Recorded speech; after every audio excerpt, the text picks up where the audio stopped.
하나님 말씀 마태복음 17장 1절부터 9절입니다.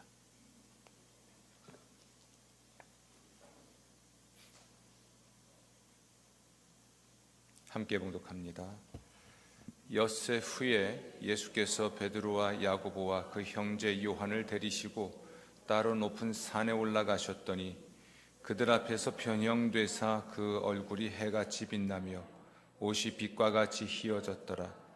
그때에 모세와 엘리야가 예수와 더불어 말하는 것이 그들에게 보이거늘 베드로가 예수께 여쭈어 이르되 주여, 우리가 여기 있는 것이 좋사오니 만일 주께서 원하시면 내가 여기서 초막 셋을 짓되 하나는 주님을 위하여, 하나는 모세를 위하여, 하나는 엘리야를 위하여 하리이다.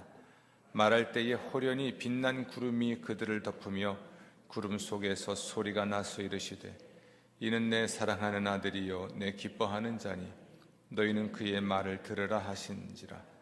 제자들이 듣고 들여 심히 두려워하니 예수께서 나와 그들에게 손을 대시며 이르시되 일어나라, 두려워하지 말라 하시니 제자들이 눈을 들고 보매 오직 예수 외에는 아무도 보이지 아니하더라. 그들이 산에서 내려올 때에 예수께서 명하여 이르시되 인자가 죽은 자 가운데서 살아나기 전에는 본 것을 아무에게도 이르지 말라 하시니 아멘. 부활주의를 앞두고 이제 사순절 기간을 우리가 지내고 있습니다. 사순절 마지막 주, 이제 다음 주는 종려주일, 고난주간, 그리고 부활주의를 맞이하겠죠. 오늘은 고난에서 영광을 보는 법을 배우라라는 제목으로 말씀을 전하겠습니다. 그러니까 사순절이라고 하는 이 기간에 고난을 경험하고, 그러나 또한 그 고난 속에서 하나님의 영광을 보는 것이 우리의 사순절이죠. 부활주의를 내다보고 고난 주간을 또는 사순절을 지키고 있는 겁니다. 우린 쉴 새 없이 고난과 고통을 경험해요. 사람이니까, 또 세상을 살고 있으니까 고난과 고통을 겪죠. 그것이 없는 인생은 없습니다. 이 고난과 고통이 언제 끝나냐면 죽으면 끝납니다.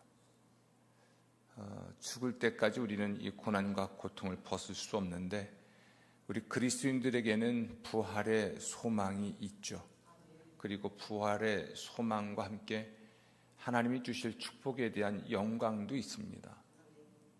그래서 우리가 이 세상을 살 때 힘들지만 포기하지 않고 살아갈 수가 있는 거죠. 오늘 예수님의 생애를 통해서 이 고난 중에 영광을 보는 법에 대해서 말씀을 들을 때 성령께서 하시는 말씀을 귀담아 듣기를 부탁을 드리겠습니다. 허리는 곧추 세우시고 눈은 부릅뜨시고 귀는 활짝 여시고 마음도 활짝 여시고 하나님 말씀을 하나님 말씀으로 받는 여러분들 되시면 성령께서 그 말씀을 통해 여러분을 새롭게 하실 줄로 믿습니다. 오늘 이야기는 예수님이 요단강에서 세례를 받으신 사건에서 시작이 됩니다. 예수님이 요한에게 세례를 받고 물 위에서 올라오실 때 하늘이 열렸죠. 하늘이 열렸다라고 하는 것은 하나님이 계시하셨다라는 거예요. 요한계시록에서도 하늘이 열린다라는 표현이 나오는데 하나님이 계시하신다라는 것을 의미하죠.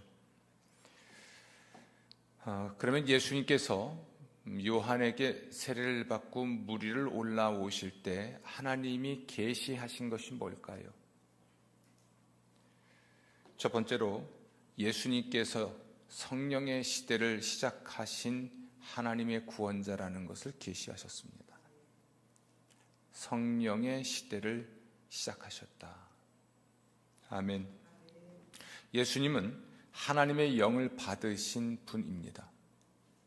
물 위에 세례받고 물 위로 올라오실 때 하늘이 열리고 성령이 비둘기같이 예수님 위에 임하셨죠. 따라서 예수님은 성령을 받으신 분입니다. 그리고 성령의 시대를 시작하시는 분이라는 것입니다. 아멘. 성령의 시대를 시작하시는 분은 성령을 받으신 분이어야죠. 자기는 성령을 받지도 않았는데 성령의 시대를 시작할 수는 없죠.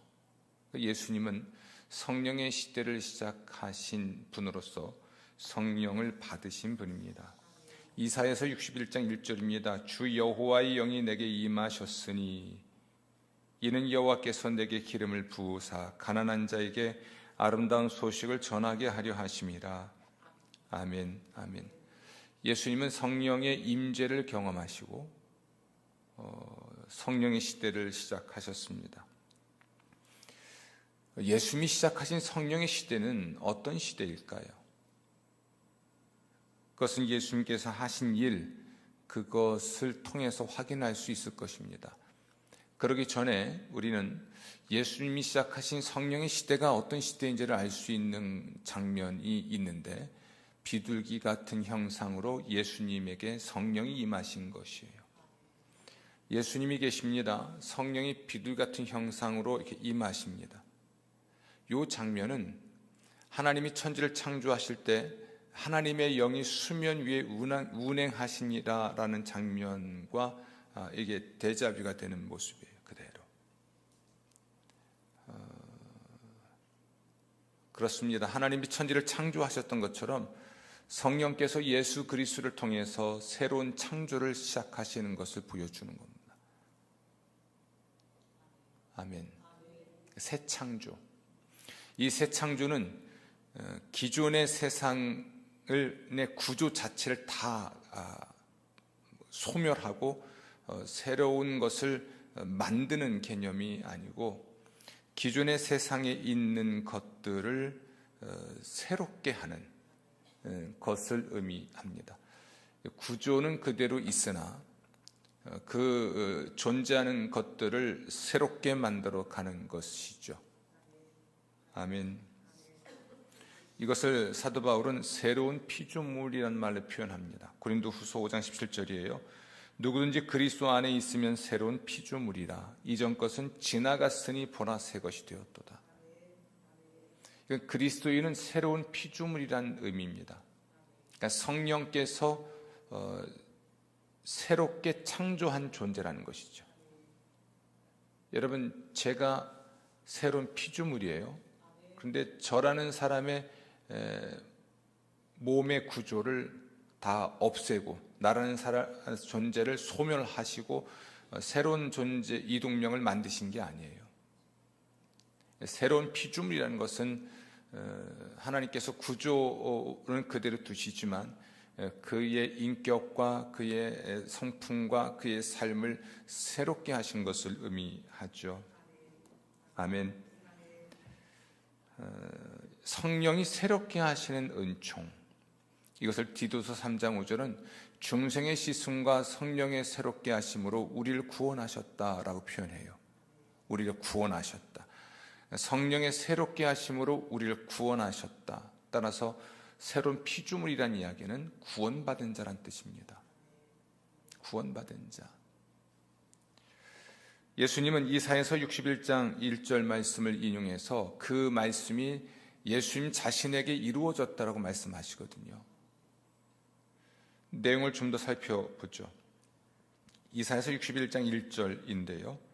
주 여호와의 영이 내게 임하셨으니 이는 여호와께서 내게 기름을 부으사 가난한 자에게 아름다운 소식을 전하게 하려 하심이라. 나를 보내사 마음이 상한 자를 고치며. 마음이 상한 자를 새롭게 하신다는 것은 상한 마음을 고치시는 거예요. 치료받은 사람이 되는 것입니다. 마음의 치료를 받은 사람이 되는 것. 따라서 마음의 치료를 받은 사람은 새로운 피조물이죠. 아멘.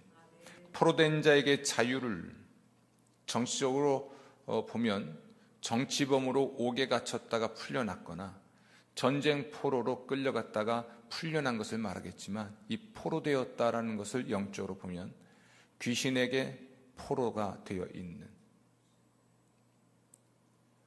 혹은 죽음의 포로가 되어 있는, 혹은 죄의 포로가 되어 있는, 이렇게 우리의 인격과 성품과 영성, 영혼을 사로잡고 있는 그것으로부터 자유를 얻게 하시는 것. 그래서 마귀의 손아귀에서 벗어난 사람이 누구겠습니까? 새로운 피조물이에요.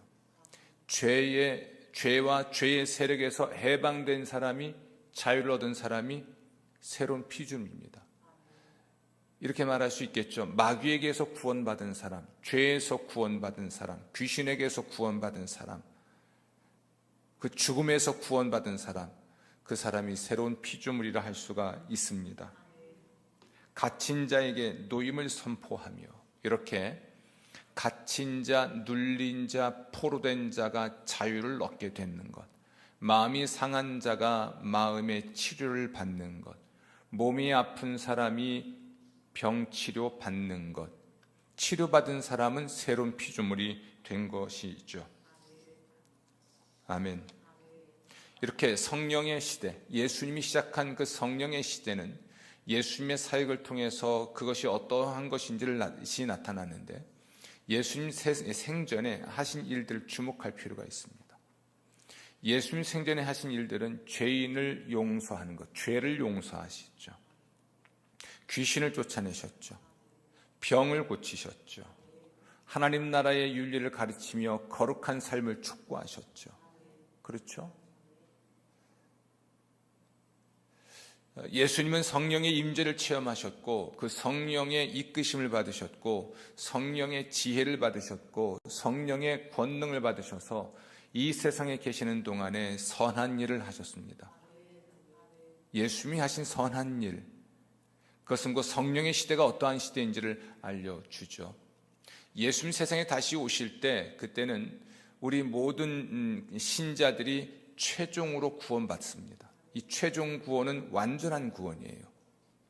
그때는 악과 악의 세력을 멸망시키시는데요, 하나님이 멸망시킨 악과 악의 세력은, 첫째는 마귀와 그의 세력인 귀신들이요, 두 번째는 악마의 사주를 받은 적그리스도와 적그리스도를 충하게 만드는 거짓 선지자들과 그들에게 사로잡혀 있었던 불신자들입니다.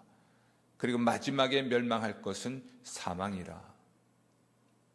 그리고 하나님 나라에서의 모습은 다시는 눈물을 흘리는 일이 없는데, 왜냐하면 아픈 것이나 죽는 것이 없기 때문에. 최종 구원의 상태는 병과 상관이 없고, 죽음과 상관이 없고, 죄와 상관이 없고, 악인과 상관이 없고, 악의 세력인 마귀와 귀신들과 상관이 없고, 그들이 만든 악하고 악한 문명과도 상관이 없는 세상이죠. 그게 성령이 시작한 새로운 시대고, 이 성령의 은혜를 누리는 것을 예수님이 무엇인지를 보여주신 겁니다. 예수를 주와 그리스도로 믿는 사람들은 성령을 선물로 받죠. 오순절에는 또한 성령으로 세례를 받아 성령의 능력을 받게 됩니다. 오순절에 성령 세례 받고 성령의 능력을 받은 사람들, 그냥 내재되어 있었을 뿐 이것이 역동적으로 움직이지 않았던 성령 역사를 따랐던 그 사람들의 삶에 관한 기록이 사도행전에 있습니다. 이 사도행전 역사를 보면 성령을 쫓아 살았던 사람들, 성령의 감동을 입은 사람들, 성령으로 세례받아 성령의 능력을 받은 사람들의 실제 모습이 보이는데, 그게 바로 성령의 임재를 가진 사람의 삶이고 성령의 임재가 있는 교회의 모습이죠. 사도행전도 마찬가지입니다. 성령으로 새롭게 된 사람들, 성령의 시대는 새로운 피조물을 만들어내는 그러한 세상을 말하는 것인데, 성령의 권능을 받은 사람들이 예수의 십자가 복음을 전하여 죄인을 구원하고, 예수의 이름으로 병자를 고치고, 예수의 이름으로 귀신을 쫓아내서 한 사람과 한 가정과 한 도시 전체를 변화시키잖아요. 이건 사회개혁이나 사회복지나 교육이나 정치력으로 해내는 게 아니에요.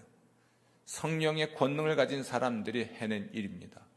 사람들을 예수의 십자가 복음으로 죄에서 구원하고 마귀와 귀신의 손아귀에서 구원하고 그들이 만든 문명과 문화와 사회에서 구원하고, 아멘. 그렇게 한 개인과 가정과 도시를 변화시킨 사람들이 성령의 임재를 경험한 사람들이고, 그리고 그 시대가 바로 성령의 시대입니다. 아멘. 그 시대를 우리가 살고 있는 거예요. 여쭤봅니다. 여러분 성령의 사람이십니까? 사도행전에 나타나 있는 그 성령의 임재를 경험한 사람들과 여러분을 비교하시면서 대답하셔야 돼요. 성령의 임재가 있으세요? 성령의 권능이 있으십니까? 성령의 이끄심을 받고 계시나요? 예수의 십자가의 복음을 전하십니까? 예수의 이름으로 병을 고치고 귀신을 쫓고 하는 일에 헌신하시나요? 혹은 교회를 세우는, 교회를 개척하고 교회를 견고하게 하고 교회를 평화롭게 하고 교회를 거룩하게 하는 이 일을 통해서 교회가 자기 사명을 다하도록 하는 일에 헌신하시나요? 아니면 관망하시나요? 예수님과 예수님의 복음과 예수의 몸된 교회를 위해 여러분의 목숨을 바치십니까? 헌금하세요? 사역하십니까? 우리는 성령 역사를 통하여 내가 누리는 혜택만 늘 생각하는 것 같아요. 나는 병 고침 받는다. 나는 마음의 위로와 평안을 누린다. 치유를 받는다. 나는 귀신에게서 해방된다. 삶의 공고함에서 벗어날 수 있다. 이것이 성령 역사라고 생각을 합니다. 그러나 성령의 임재를 정말 경험한 사람은 예수님처럼 살죠. 예수님처럼 산다는 걸 그저 인격적인으로 고양된 상태로만 생각하는 분들이 너무나 많아요. 예수님처럼 하나님의 나라를 위하여 예수의 몸 하나님의 교회를 위하여 자신의 목숨을 바치는 일은 너무나 싫어하면서 하나님이 나를 위해 이루시는 것을 받기만을 사모하는 것을 우리는 성령 역사로 생각합니다. 정반대로 생각하셔야 됩니다. 예수님은 성령의 시대를 시작하셨습니다. 성령의 시대가 어떤 시대인지를 보여주셨습니다. 그리고 그것을 위해서 예수님도 성령의 임재를 경험하셨고 이 세상에 계시는 동안에 성령의 권능으로 두루다니사 착한 일을 하셨습니다. 아멘. 그동안에 예수님은요 정말 고난을 겪으셨죠. 배신도 당하셨죠. 너무나 외로우셨죠. 십자가에 못 박히셨죠. 그러니까 죽임당하신 것이죠. 성령의 임재를 경험하고 성령의 시대를 살며 성령의 권능으로 사람들을, 세상을 새롭게 하는 삶에 헌신할 때는 고난이 따릅니다. 그러나 그 고난을 통해서 한 사람이 변화되고 한 가정이 변화되고 한 국가가 변화되는 것을 보는 영광을 누리게 됩니다. 아멘, 아멘. 고난 속에서 영광을 본다는 것, 그것은 예수의 십자가의 복음을 전하는 성령의 사람으로 살면서 겪게 되는 그 고통과 고난 너머에 있는 한 영혼의 구원의 역사, 한 가정과 한 국가와 도시의 변화의 역사를 보는 은혜를 누리는 것을 말합니다. 아멘, 아멘. 이 은혜가 있기를 주 이름으로 축원합니다. 예수님이 요한에게 세례를 받고 물 위에서 올라오실 때 하나님이 계시하신 것은 예수께서 하나님의 아들이시라는 것과 하나님이 기뻐하시는 자라는 것을 계시하셨습니다. 마태복음 3장 17절인데요. 이는 내 사랑하는 아들이요 내 기뻐하는 자라. 아멘. 예수님이 산에 올라가서 변형되셨을 때에도 하나님은 예수님의 신원을 계시하셨습니다. 마태복음 17장 5절이에요. 이는 내 사랑하는 아들이요 내 기뻐하는 자니 너희는 그의 말을 들으라. 아멘. 예수님의 제자들은 예수님을 하나님의 아들이라고 고백했습니다. 주는 그리스도이시요 살아계신 하나님의 아들이십니다. 가이사랴 빌립보에서의 베드로가 드렸던 고백이죠. 아멘, 아멘. 그런데 귀신들도 예수께서 하나님의 아들이신 것을 알았습니다. 예수님을 십자가에 못 박았던 로마의 군인들도 예수님을 하나님의 아들이라고 말을 했습니다. 하나님의 아들, 예수가 하나님의 아들이라는 것은 무슨 의미일까요? 예수께서 하나님의 아들이다. 이것은 시편 2편 7절의 토대를 둔 말씀인데요. 내가 여호와의 명령을 전하노라. 여호와께서 내게 이르시되 너는 내 아들이라. 오늘 내가 너를 낳았도다. 내게 구하라. 내가 이방 나라를 내 유업으로 주리니 내 소유가 땅끝까지 이르리로다. 내가 철장으로 그들을 다 깨뜨리며 질그릇같이 부수리라 하시도다. 아멘. 아들이란 말은 상속자라는 말이죠. 하나님의 아들이란 이야기는 하나님의 상속자라는 이야기입니다. 하나님이 왕이신 까닭에 예수님은 그러므로 왕이신 것이지요. 철장으로 이방 나라를 질그릇같이 깨뜨릴 전사입니다. 전사. 신약시대 이전의 유대교에서 하나님의 아들이란 칭호는 메시아를 가리켰습니다. 따라서 예수님은 왕 메시아, 전사 메시아이십니다. 예수님이 왕 메시아라는 것, 구원하시는 왕이라는 것, 구원하시는 전사라는 것은 무슨 의미일까요? 마태복음 8장 29절입니다. 귀신들이 말하기를 하나님의 아들이여 우리가 당신과 무슨 상관이 있나이까? 때가 이르기 전에 우리를 괴롭게 하려고 여기 오셨나이까? 하고 소리를 질렀습니다. 예수님은 귀신들을 괴롭히시고 사람들을 귀신들의 소나기에서 구원하시는 왕, 전사, 메시아이십니다. 아멘. 마태복음 27장 54절입니다. 예수님을 처형한 로마 군인들이 너무나 두려워서 정말 예수님이야말로 하나님의 아들이셨다라고 소리를 지릅니다. 그들은 왜 그렇게 소리를 질렀을까요? 그들은 무엇을 보았길래 십자가에 못 박혀 죽어가는 그 예수께서 하나님의 아들이셨다고 고백을 했을까요? 예수님의 영혼이 떠나셨을 때 땅이 진동하고 바위가 터지고 무덤들이 열리고 자던 성도의 몸이 많이 일어난 것을 본 겁니다.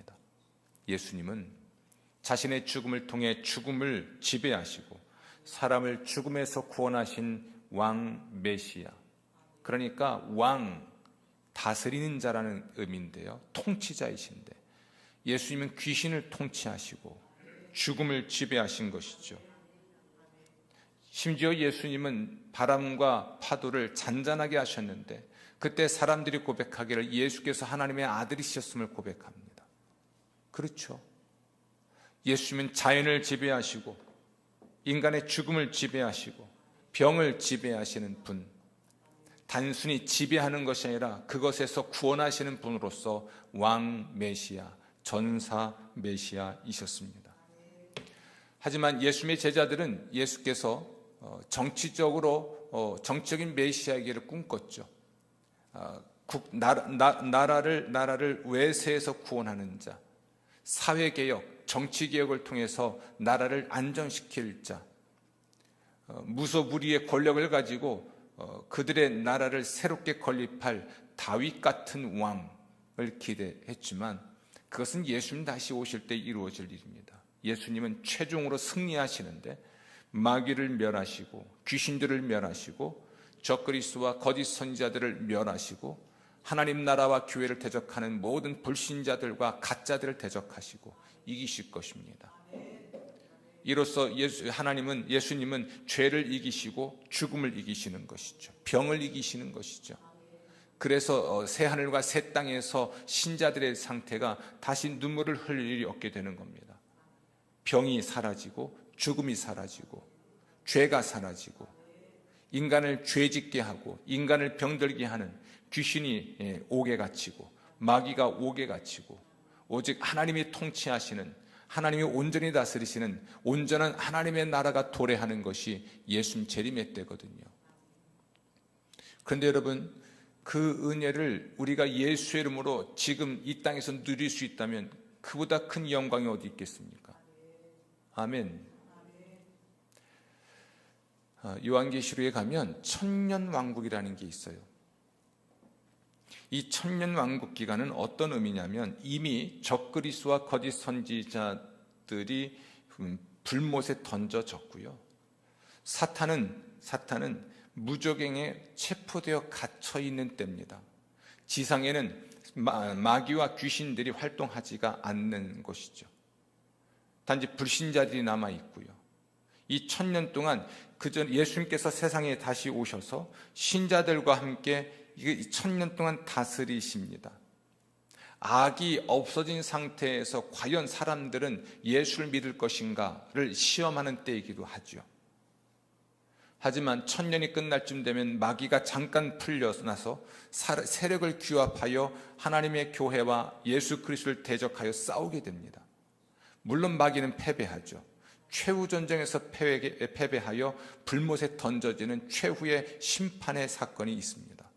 우리가 주목하는 건 세상 끝날 예수님이 세상에 다시 오시면 신자들이 혹은 우리 교회가 이 세상을 통치하게 되는 천년 왕국의 은총을 지금 재림 이전에 지금 이곳에서 우리가 주와 함께 다스리는 축복을 누릴 수 있는 겁니다.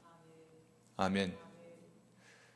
그것을 우리가 경험할 수 있게 하는 것 중에 하나가 우리가 예수의 이름으로 십자가의 복음을 전할 때에 사람들이 죄에서 구원받는 것을 보는 거예요.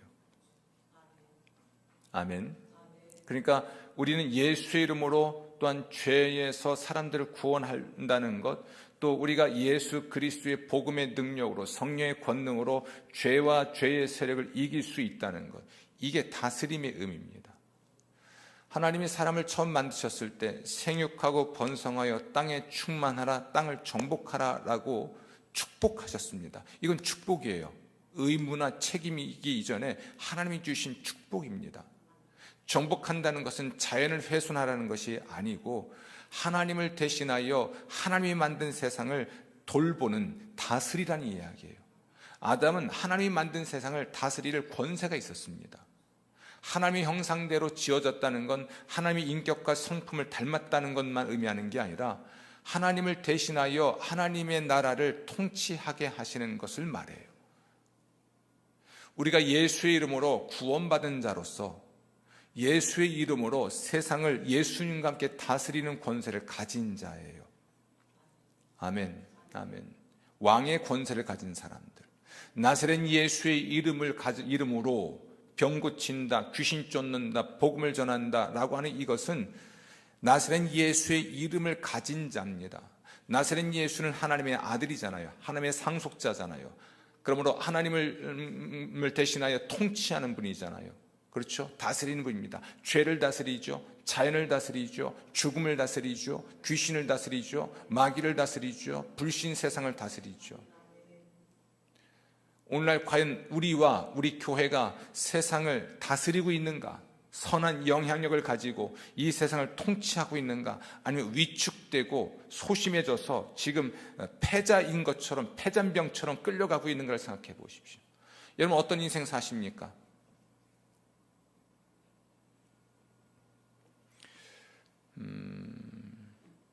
갑작스러운 병을 발견하고 공황 상태에 빠져 있을 때 저를 정신 차리게 한 책이 있습니다.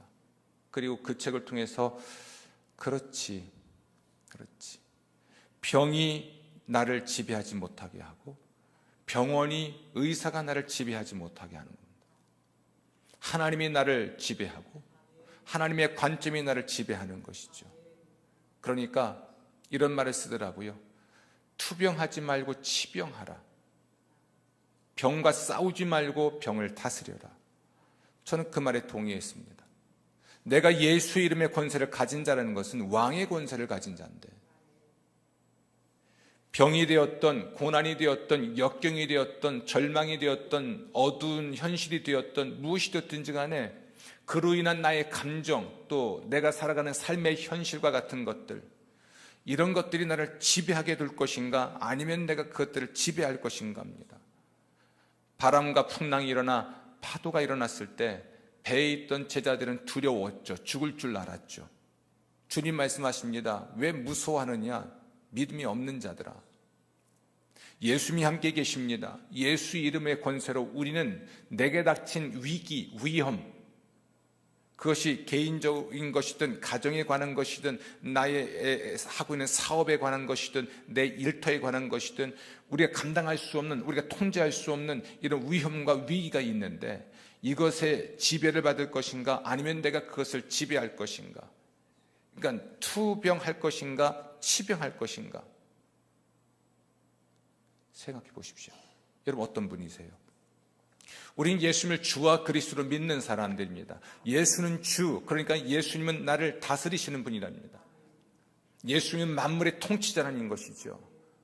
예수님이 세상 끝날에 다시 오셔서 모든 악을 파멸하시고 새로운 세상을 만드실 것인데 그때 예수님께서 왕 메시아이신 것이 확연히 드러날 것입니다. 인류를 그 모든 악에서 구원하기 위하여 그 모든 악을 지배하여 그 모든 악을 파멸시키시는 분으로서 등장하시는 것이죠. 아멘. 우리는 오늘날 예수 이름의 권세를 가진 자예요. 주님 말씀하시잖아요.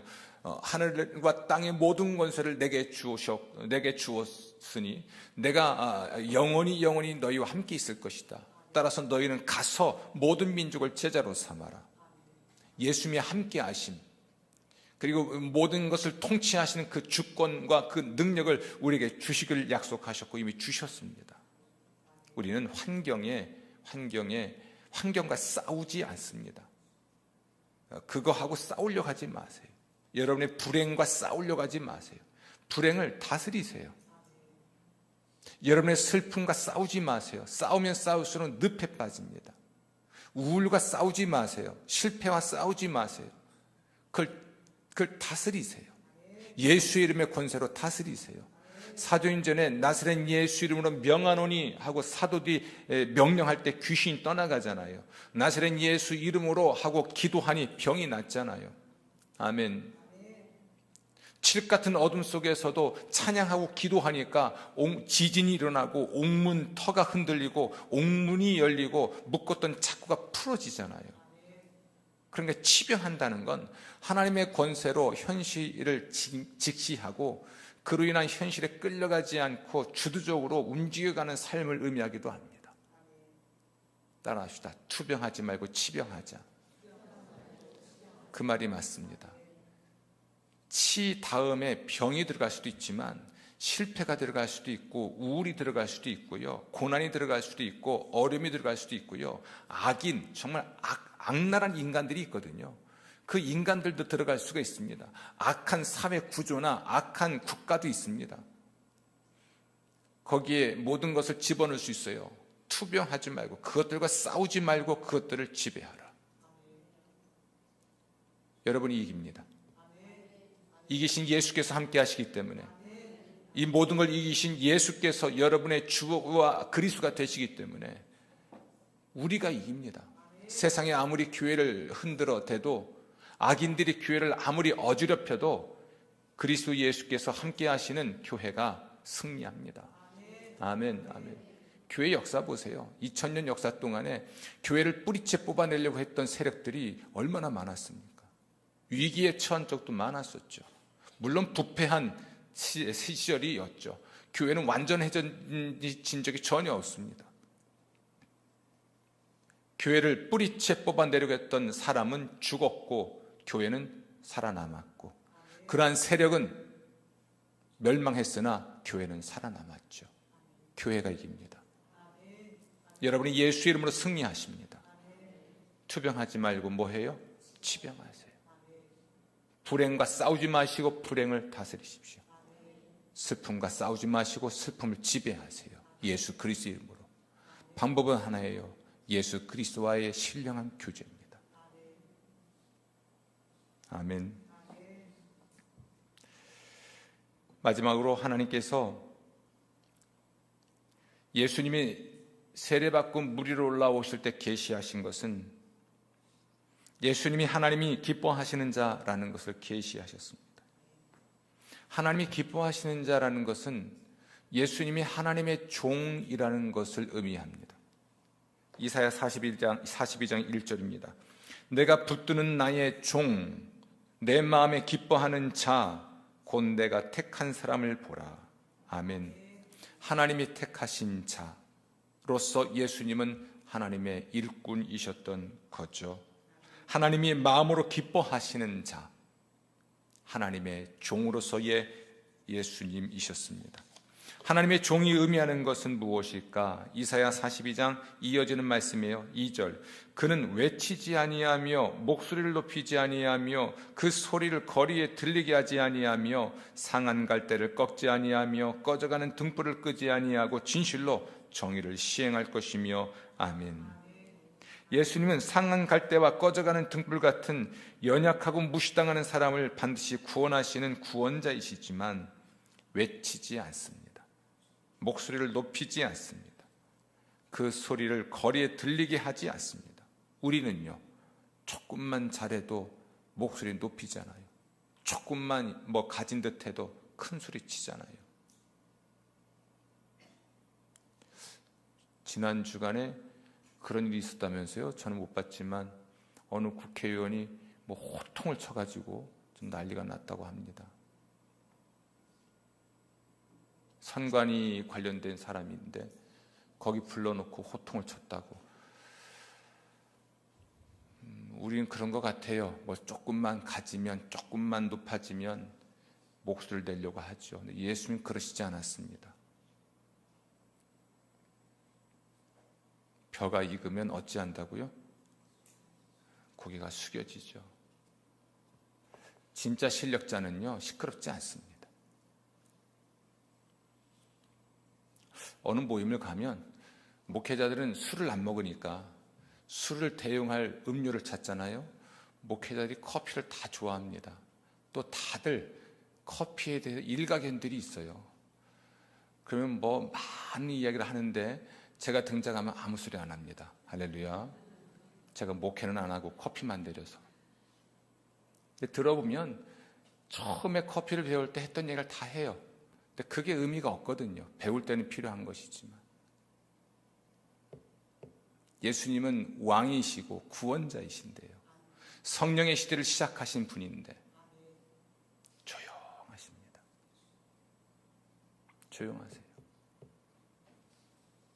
특히 하나님의 뜻 앞에서는, 하나님의 뜻과 계획 앞에서는 아무 소리 하지 않고 순종하십니다. 하나님께 순종하기 위해서 시끄러운 세상에 대해서도 다투지 않습니다.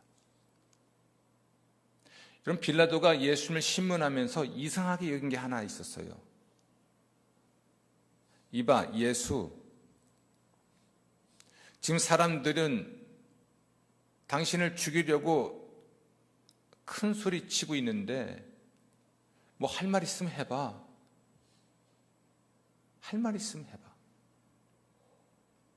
예수님이 아무 말씀 안 하십니다. 무슨 말을 하겠어요?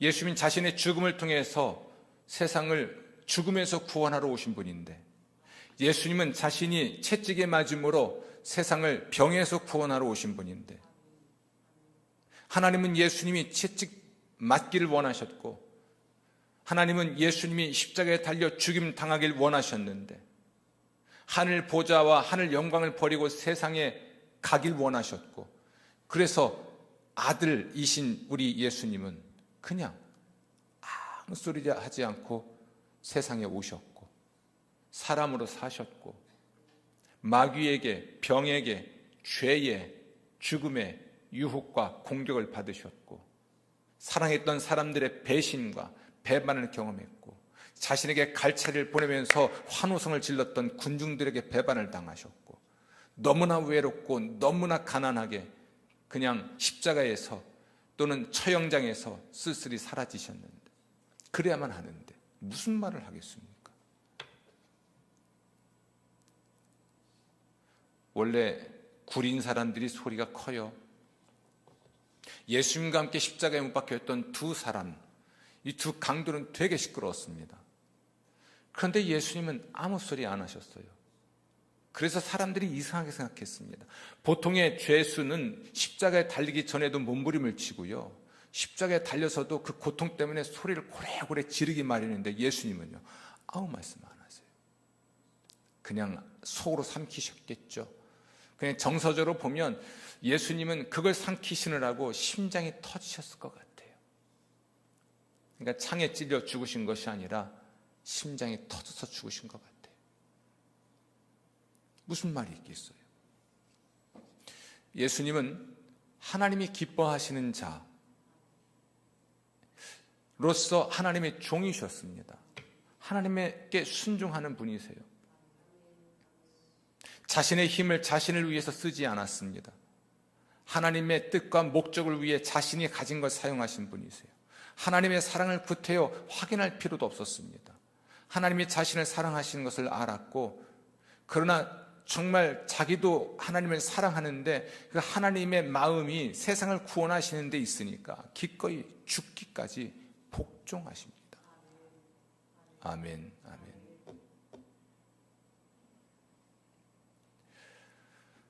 다윗은 하나님의 마음에 합한 자란 말을 들은 사람이죠. 어떤 사람이었을까요? 도덕적으로 완전했을까요? 만약 그랬다면 밧세바와 동침하지 않았겠죠. 인격적으로 완전했을까요? 그렇지 않습니다. 한 가지 분명한 건 다윗이 하나님 마음에 합한 자, 하나님이 기뻐하시는 자라는 것은 그가 하나님의 모든 말씀에 순종한 자는 뜻입니다. 여러분, 순종의 영이 있으십니까? 여러분이 순종하는 사람을 어떻게 증명하시겠습니까? 가정에서 부모에게 순종할 줄 모르는 사람이 과연 하나님께 순종하는 사람이 될 수 있을까요? 일터에서 상하 관계가 분명한데 이거 순종할 줄 모르는 사람이 하나님께 순종한다고 말할 수 있을까요? 교회에서는 어떻습니까? 목사에게 순종할 줄 모르는 사람이 순종하는 사람이라 할 수 있을까요? 서로에게 순종할 줄 모르는 사람들이 과연 하나님께 순종할 수 있을까요? 여러분, 순종의 사람인가요? 어떤 분이세요?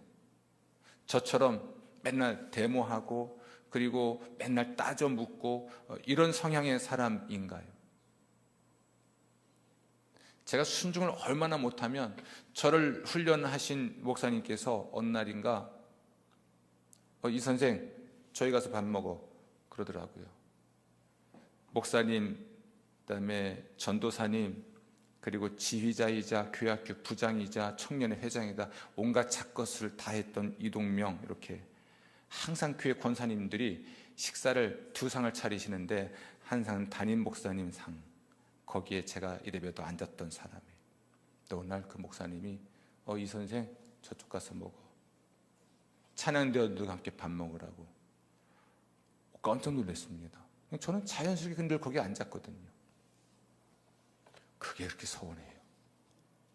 지금 돌아보면 순종 훈련시키신 거더라고요. 입은 이만큼 나왔지만 제가 밖을 들고 갔습니다. 이렇게. 처음부터 거기 앉았으면 아무 부끄러움이 없잖아요. 그분 마음을 뒤늦게 알았어요. 넌 다 좋은데 순종 좀 해야 되겠다. 그러니까 싸가지가 순종 못하는 싸가지라. 여러분, 순종하시는 분들이세요? 예수님은 하나님의 종이에요. 하나님께 순종하고 자신의 힘을 하나님의 영광을 위해서 쓰는 분이셨죠. 죽기까지 복종하신 분이세요. 여러분, 순종의 사람 되시기를 주의 이름으로 축원합니다. 순종하세요.